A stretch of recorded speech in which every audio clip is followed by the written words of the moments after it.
Hello live wires, Heather Boyd Wire here, and welcome to day 1 of the 10-day rings to make and sell challenge. Be sure to check out all the details about the challenge in the description below the video. Today I'm making simple beaded rings inspired by my classic rings to make and sell tutorial of rings that we used to sell on the streets of Montreal. What we're going to need for this project is 18, 20, and 22 gauge wire. Our tools, I have a variety of beads. I have seed beads and also these Hishi beads.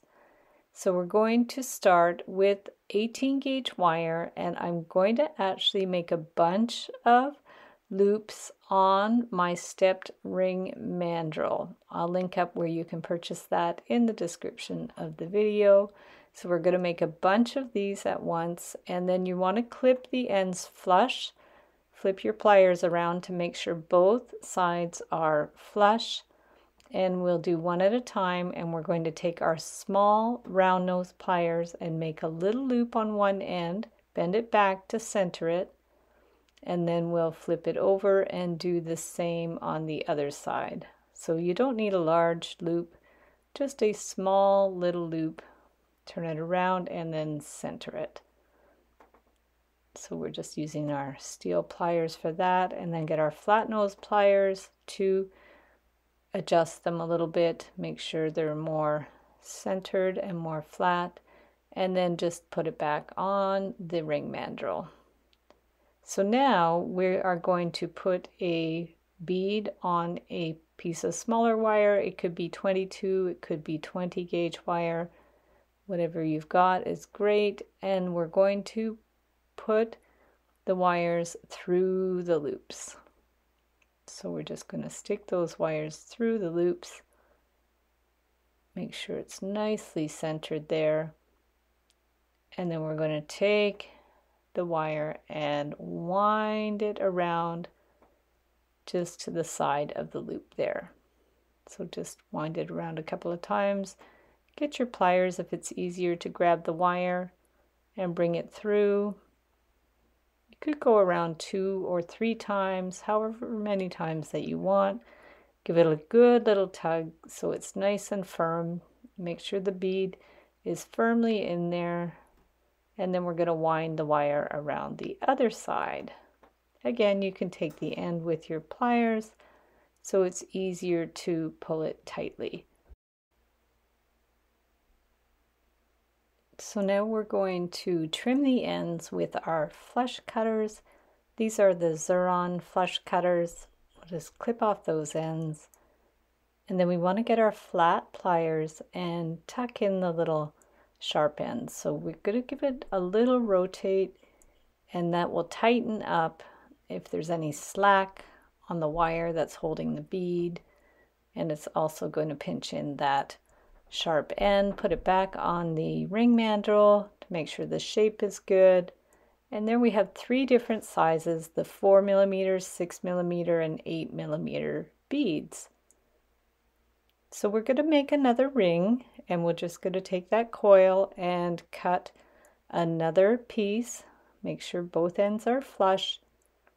And as before, we're going to take our round pliers and make a loop, and then bend it back to center it, flip it over, and do the same on the other side. So just turn the end into a little loop, bend it back to straighten it and make it centered. And now we're going to get the flat pliers to adjust it a little more. And then we're going to take the flat pliers and bend the loop up at an angle, and the other side too, bend it up at an angle. So this way we can put either a larger bead or several beads in there, because the loops won't take up so much space. So we're just going to adjust those loops so they're straight and even. And then once you're happy with how the loops look, we're going to get a wire and just stick it through there, and take the end and wind it around right beside the loop. Give it a good little tug so it's snug. And then after that, you're going to take your beads.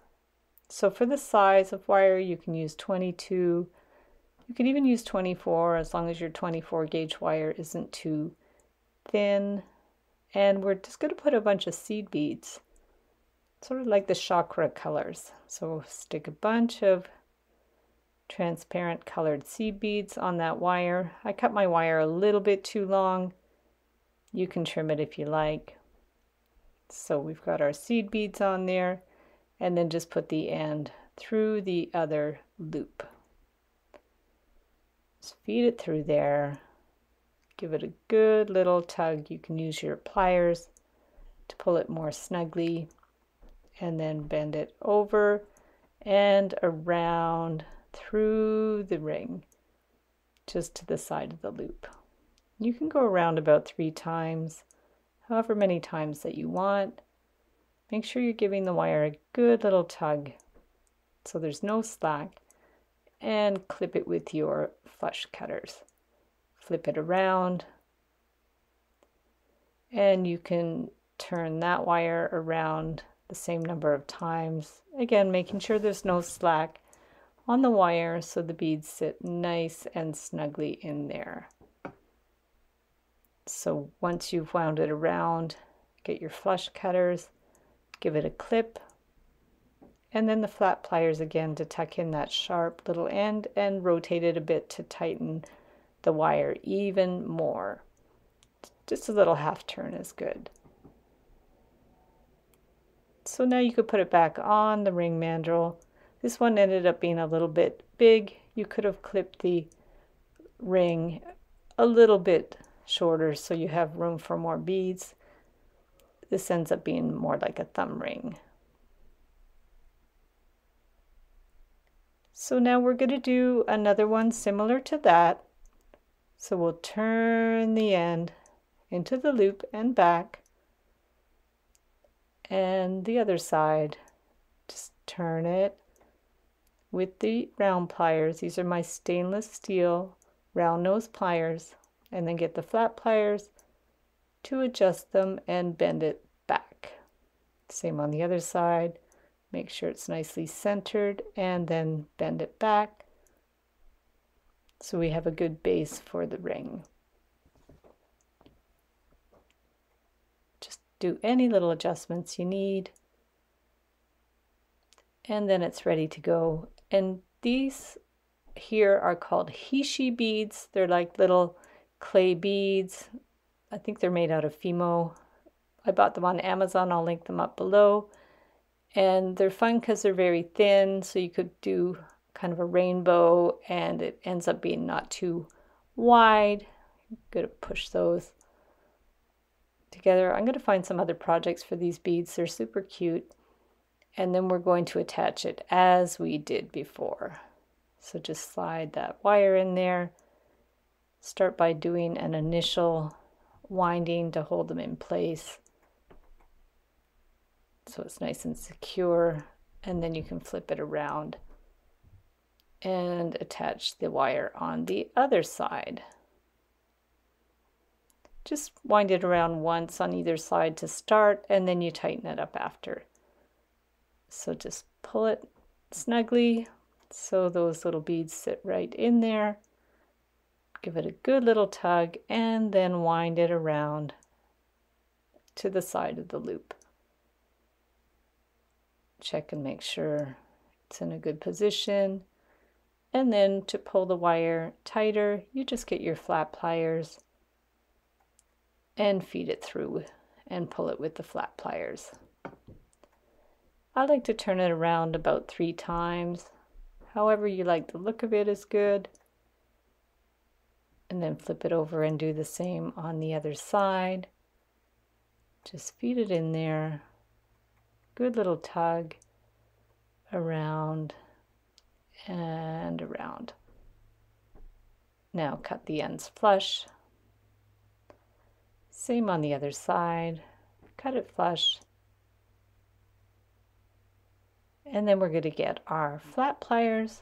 Give it a good little pinch to Get that end in. Same on the other side. You could rotate it a bit to tighten it up. And then back on the ring mandrel. Squeeze it in to make sure the shape is good. Beads are positioned well, and there you go. The challenge will be happening from June 12th to June 21st, 2023. Be sure to join my private Facebook group to share photos of your creations from the 10-day challenge. Participants that complete all 10 challenges will be eligible to win great prizes, including wire from Beadalon, this amazing stepped ring mandrel, and custom wire jewelry from my Etsy shop. If you don't have Facebook, you can email me photos of all 10 rings at the end of the challenge to be eligible to win these great prizes. The Facebook group will be open for a limited time during the challenge and will be reopened at future dates for future challenges. Please note this is a private Facebook group, so anything that you post in the group will not appear on your regular timeline. Be sure to check out all the details about the challenge in the description below the video. Have fun with the challenges, and I can't wait to see what you guys create. Thanks for watching, and we'll see you the next time.